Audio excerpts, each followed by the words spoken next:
প্রিয় দর্শক, আপনি এখন যে ভিডিওটা দেখছেন সেটা চীনের এক আধুনিক হাঁসের খামারের ভেতরের দৃশ্য। এখানে হাতে ধরে হাঁসের ডিম কুড়িয়ে আনার কোনো দরকার নেই, গরম ল্যাম্পের নিচে শীত কাটানোরও প্রয়োজন পড়ে না। এই খামারে প্রতিদিন হাজার হাজার হাঁসের ডিম সোজা ঢুকে পড়ে ইনকিউবেটরের লাইনে, আর কিছুদিনের মধ্যেই সেই ডিম থেকে টুপটাপ বাচ্চা বের হয়ে আসে। চীন হাঁসের খামারকে যেভাবে প্রযুক্তির ছোঁয়ায় আধুনিক করেছে তা দেখলে যে কেউ অবাক হবেন। চীনের হাঁসের খামারগুলোতে প্রথম ধাপেই ডিম সংগ্রহ করা হয় খুবই যত্ন সহকারে।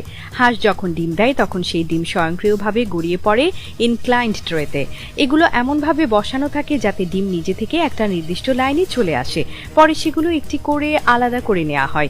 এরপর শুরু হয় ডিম ফোটানোর প্রক্রিয়া। প্রতিটি ডিম ঢুকিয়ে দেওয়া হয় ইলেকট্রনিক ইনকিউবেটরে, যেখানে তাপমাত্রা, আর্দ্রতা এবং বাতাসের চলাচল সবই নির্দিষ্ট সফটওয়্যারে নিয়ন্ত্রিত হয়। এই ইনকিউবেটর একসাথে কয়েক হাজার ডিম ফোটাতে সক্ষম।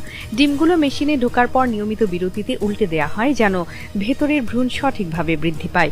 এই ইনকিউবেটরে সাধারণত হাঁসের ডিম রাখতে হয় 28 দিন।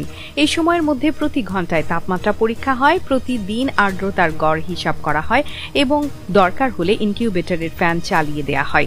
এমনকি কোন ডিম ফাটতে চলেছে সেটা ইনফ্রারেড ক্যামেরায় দেখা যায়।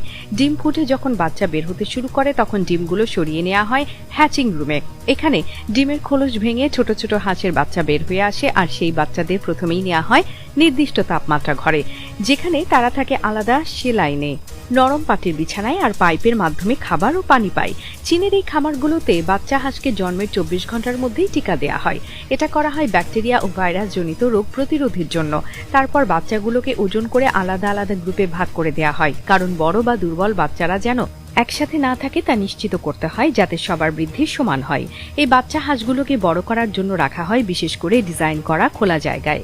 সেখানে পর্যাপ্ত আলো, পানি ও খাবার থাকে। অনেক সময় সেখানকার মাটিতে রাখা হয় পাতলা ফোম বা বালু, যাতে হাঁসেরা আরামে চলাফেরা করতে পারে। হাঁসের জন্য দেয়া হয় প্রোটিনযুক্ত খাবার, ভুট্টার গুঁড়া আর কিছু কিছু ক্ষেত্রে প্রাকৃতিক শাকপাতা মেশানো হয়। এই পুরো প্রক্রিয়াতে যে বিষয়টা সবচেয়ে গুরুত্বপূর্ণ তা হলো সময় বাঁচানো, খরচ কমানো এবং সংক্রমণ থেকে হাঁসদের রক্ষা করা।